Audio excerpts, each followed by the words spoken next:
Welcome to my channel, Psychology for All. Opening the door for better mental health. Hello, I am Anand.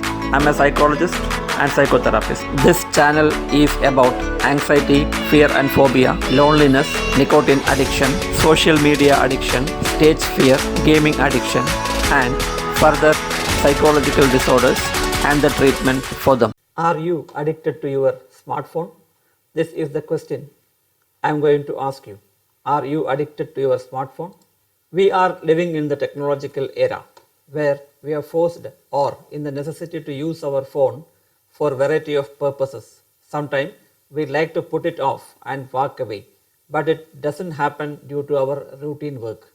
If boss calls or our family members, friends calls us, for many of you there could be many applications, social sites, chat applications, games, not able to attend the calls of these apps and other requirements could prove tricky. If any of these apply to you, all signs point to addiction. You are reach for your smartphone upon waking up and right before bed. It is not uncommon for you to catch up on emails or the latest in the news while you are eating. When your phone is out of reach, low on battery, or completely turned off, you feel anxious or stressed out. Being out of cell phone signal makes you feel like you might be missing something. You live for that next Instagrammable or Twitter or Facebook moment. When you hear that familiar text sound, you jump up to reach your smartphone. You have checked your mobile phone at least once while reading this page.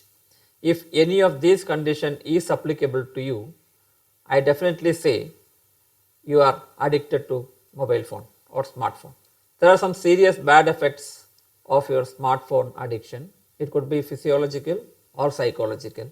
Let us see to that. Text claw is a non-medical term used to describe all of the finger cramping and sore muscles that come from continuous scrolling, texting and gaming on smartphones. An even more common side effect using your phone too much can cause inflammation in your tendons and enhance existing conditions like tendinitis and carpal tunnel syndrome. Similarly, cell phone elbow describes tingling or numbness in ring and pinky fingers after bending your elbow for long periods of time. Second one is smartphone addiction could lead to mental health issues like anxiety, depression, obsessive compulsive disorder, interpersonal sensitivity, sleep disorders, eating disorders. Smartphone addiction could also adversely affect neurological development of young people and social development and personal relationship for all. Slouching over your phone for hours at a time is ruining your neck and hurting your back muscles. Eye posture or text neck are just two of the few phrases doctors throw around to describe the excessive stress on neck muscles. According to a study of young adults in the UK, 84% of those tracked experienced back pain during the last year, mainly due to being hunched over smartphones, tablets, and computers. Fixing your posture can relieve lower back pain, and limiting your phone use can alleviate neck strain. While it seems awkward, try to hold your phone directly out and in front of your face, not on your lap where you might need to look down for minutes at a time. Staring at the tiny font in your texts and scrolling through dozens of tweets can lead to eye strain, blurred vision, dizziness, and dry eyes. And blurred vision plus sore neck muscles can also cause headaches. If you are experiencing eye discomfort, make your phone's font size bigger. Try to hold phones at least 16 inches away from face. Every few minutes, look up from your screen at something far away for a short breaks and don't forget to blink. Nomophobia is short for no mobile phone phobia. This is exactly what it sounds like. The fear of being without your cell phone. According to a study of 1000 people in the UK, 66% of the population fears losing or being without their phones at any given time. Some of the symptoms of nomophobia include anxiety or negative physical symptoms if you have lost or cannot use your cell phone.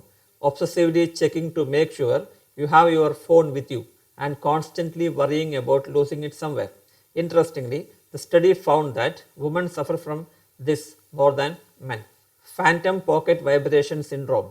A professor at Indiana University found that 89% of the undergraduates in her study experienced phantom vibrations when their phones weren't actually vibrating. The study also found that students who were dependent on text messages and social media updates were more anxious when their phones were not really vibrating. A good way to break the addiction, try shutting down vibration function off and commit to only checking your phone during designated hours. If you have to keep your phone with you, place it in your bag instead and try to resist the checking of bag every 5 minutes. Otherwise, you might become the first case of phantom bag vibration syndrome. So, how to get rid of the smartphone addiction? Number 1, turn off your cell phone at least an hour before bed.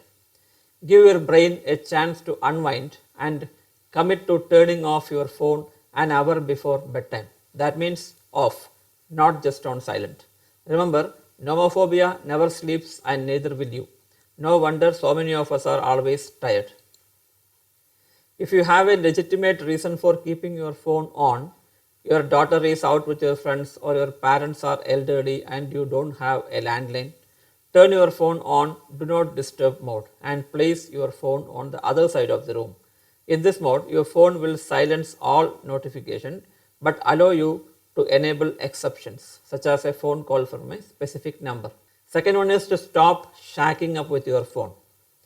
Get a real alarm clock. Not only will this allow you to turn off your phone completely overnight, again unless you need to stay on alert for a family member and don't have a landline, but instead of waking up in the temptation to see what you missed overnight, you can spend the first moments of the morning stretching, thinking about what's on schedule for the day, or basically doing anything other than checking your phone.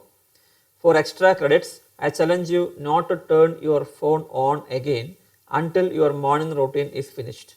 You have showered, dressed, eaten breakfast, maybe even read the paper and pushed the kids out of the door. Third one is set certain times to check your phone. Do you really need to look at every single email the seconds it received? Save your sanity and simultaneously help your productivity by designating certain times to glance at your smartphone. Structuring your working hours around short breaks helps you settle into tasks without distractions for a period of time, while knowing that a break is just around the corner. Additionally, once the work day is over, give yourself a set length of time that you are allowed to check anything work related, maybe after dinner and well before bedtime. You allow yourself 10 minutes to review any messages that might have come in or need your attention. Establish phone-free zones. I know I can't be the only one who is horrified that smartphones are disrupting people during intimate moments. With that said, designating certain places and times as phone-free zones is a great way to tackle nomophobia. Meal times are a good place to start. Instead of scrolling and chewing, you can practice mindful eating and engaging conversation. It's all a prime opportunity to set up an example for kids. They will see you value conversation and good food over responding to your phone's every ring. And please just say no to phones in bed. Engage in real human contact. Finally, instead of connecting with friends and family over social media, try spending some real time with them. Instead of liking your cousin's status, call him up and hear the story firsthand. Set up a coffee date to catch up with friends instead of that group text. Send a thoughtful card for a faraway friend. We are social creatures who thrive on real human interaction. That is something a smartphone just can't replicate. You can uninstall unnecessary applications from the phone that you are using, keep only for calling purpose. So you are already limiting. Keep the phone away and lock it and go out and have some fresh air. Spend some time out with friends, busy with your work activities. If you feel that you cannot be able to control using smartphones, then you switch over to basic phone for just calling purpose and keep this phone turned off. Always be busy with your real time activity or read books or watch some videos on laptop or TV or listen to songs that make you better and play outside and indoor games that keeps you fit and perfect. Nothing is impossible in this world. Only thing is we have to make it possible by continuous efforts. You can do this. I'm sure you liked this video. For more updates, do subscribe to my channel and watch these videos.